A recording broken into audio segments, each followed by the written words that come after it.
नमस्कार, मैं एडवोकेट विकास यादव एक बार फिर से स्वागत करता हूं आप सबका एक नई वीडियो में। जैसा कि आप सबको पता है AIB 19 के फॉर्म निकल चुके हैं, अप्लाई आप कर सकते हो। इस वीडियो में हम देखेंगे कि कौन से मैंडेटरी डॉक्यूमेंट्स हैं जो आपके पास होने चाहिए। सबसे पहले आप यही काम करिए कि अगर आपके पास कोई डॉक्यूमेंट मिसिंग है तो उसको अरेंज करिए। कोई बच्चे का अगर एनरोलमेंट प्रोसेस में है तो आप देखिए आपको कितना टाइम और लगेगा एनरोलमेंट नंबर आने में, उसके बाद ही आप एलिजिबल हो गए यार अप्लाई करने के लिए। तो सबसे पहला पॉइंट आपको यही पता होना चाहिए कि कौन कौन से मैंडेटरी डॉक्यूमेंट्स आपको चाहिए। उसके बाद आपको साइन अप करना होता है। साइन अप कैसे करते हैं, फिर आपको अप्लाई करने का प्रोसीजर क्या है, एंड में अगर आप पेमेंट कर देते हो फिर आप सक्सेसफुली रजिस्टर्ड हो जाते हो। AIB 19 में अपीयर होने के लिए सारी चीजें आपकी फुलफिल हो जाती हैं, फिर आपका एडमिट कार्ड आने की बहुत ज्यादा चांसेस हैं। तो हम इस वीडियो में अच्छे से स्टेप वाइज कवर करेंगे कि कैसे आपको अच्छे से अप्लाई करना है। ठीक है, सबसे पहले मैं आपको वेबसाइट पे लेके जाना चाहूंगा जहां पे हम इसके बारे में देख सकते हैं। आपकी ये वेबसाइट है ऑल इंडिया बार एग्जामिनेशन। यहाँ पे देखो साफ साफ लिखा हुआ है, अगर आपको रजिस्ट्रेशन करना है, रजिस्ट्रेशन लिंक AIB 19 आपका दे रखा है। ठीक है, तो यहाँ से आप रजिस्ट्रेशन कर सकते हो आराम से।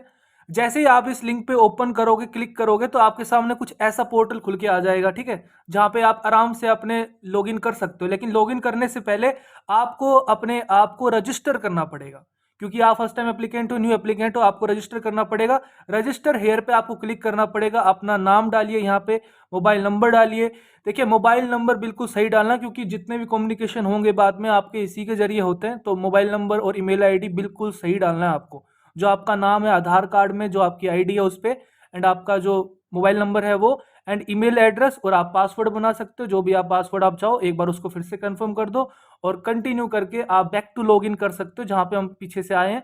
दोबारा से आपको ये फिर से अपने लॉगिन डिटेल्स डाल के, जो आपकी ईमेल आईडी है या आपका फोन नंबर है और आपका पासवर्ड है, वो डाल के आप लॉगिन कर सकते हो।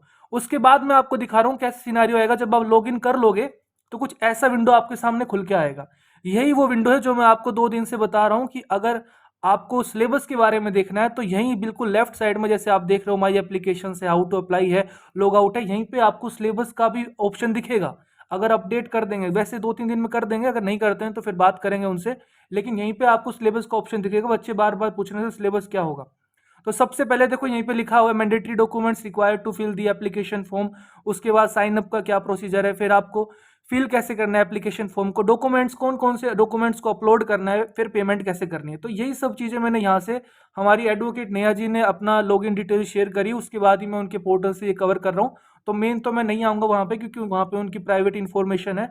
तो मैंने ये जो भी चीजें हैं इनको मैंने यहाँ पे ले लिया है, तो हम यहाँ पे अपने PPT से इसको कवर कर लेते हैं। जो भी इंपॉर्टेंट पॉइंट है वो साथ के साथ मैं बताता चलूंगा। आपको ध्यान से सुनना है, कोई परेशानी नहीं आनी चाहिए आपको, क्योंकि अगर थोड़ी सी भी गलती आपने कर दी तो बाद में आपको बहुत दिक्कत आ सकती है। आप बार बार हेल्पलाइन नंबर पे फोन करोगे। मैंडेटरी डॉक्यूमेंट की बात करें, required to fill the application form, तो सबसे पहला आपका मेट्रिकुलेशन सर्टिफिकेट 10th क्लास का। आप देखोगे सबसे पहले ऑब्जर्व करने वाली चीज है, ये सारे ही डॉक्यूमेंट आपके PDF में, अगर आपके पास PDF में नहीं है अवेलेबल, जैसे ये पासपोर्ट साइज है, ये आपका JPG एंड PNG में, और एक सिग्नेचर फोटोग्राफ है, ये JPG एंड PNG में। बाकी सर्टिफिकेट आप देख रहे हो सारे PDF में, मैक्सिमम साइज 1 MB होगा।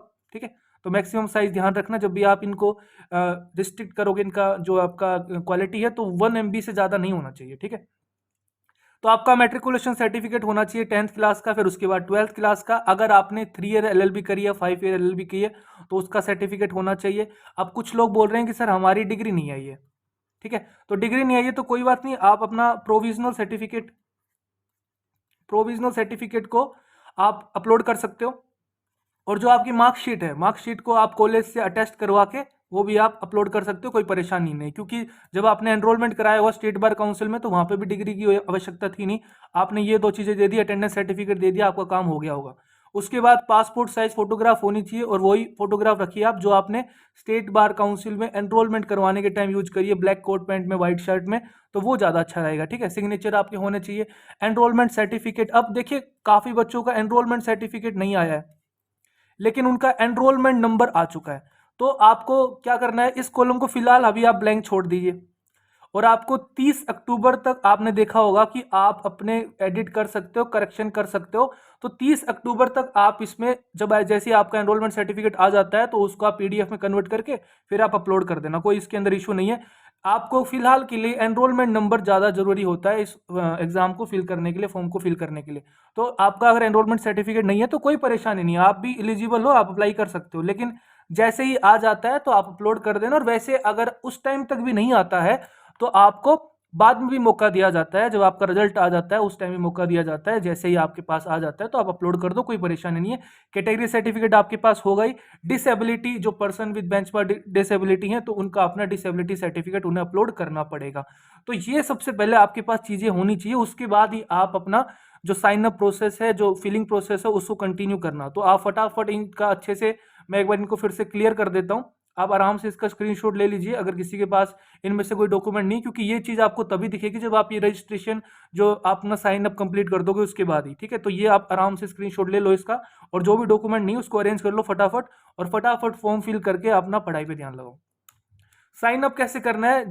साइन अप के लिए सिंपल सा है, रजिस्ट्रेशन पोर्टल पे जैसे मैंने आपको शुरुआत में दिखाया था, आपको जाना है, रजिस्टर बटन पे क्लिक करना है, अपना नाम लिखना है, जो भी आपका फुल नेम है, जो आपका state bar council enrolment certificate में भी लिखा हुआ है।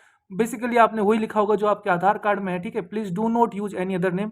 वही बोल रहा है कि अपना वही नाम लिखिए। आप मोबाइल नंबर 10 डिजिट अपना मोबाइल नंबर डालिए, आपका ईमेल एड्रेस डालिए, उस पर आपका पासवर्ड एंड कंफर्म कर दीजिए, ये हमने देखा हुआ है। उसके बाद कंटिन्यू पे क्लिक करोगे तो आपको ओटीपी आएगा। ठीक है, ओटीपी आपका मोबाइल नंबर पे आएगा, एक ईमेल एड्रेस पे आएगा, दोनों से आप कंफर्म कर दीजिए, उस ओटीपी को डाल दीजिए, वेरीफाई कर दीजिए, आपका सक्सेसफुल रजिस्ट्रेशन हो जाएगा, साइन अप हो गया है। ठीक है, इसी के बाद हमने देखा था फिर से आपको लॉगिन करना पड़ेगा, क्योंकि लॉगिन करने के बाद ही आप अपने सारे डॉक्यूमेंट्स या डिटेल्स, एजुकेशन डिटेल्स, जो आपको पासपोर्ट साइज फोटो अपलोड करनी है, सिग्नेचर है, वो आप कर पाओगे। तो फिर से आपको उस पोर्टल पे आ जाना है और उसके बाद लॉगिन आईडी डाल देनी है, अपनी पासवर्ड डाल देना है। अब आप एंटर कर जाओगे लॉगिन पेज पे, जैसे हमने देखा था यहाँ पे आपका पूरा वो आईडी बना हुआ था, माई एप्लीकेशन, लॉग आउट वगैरह।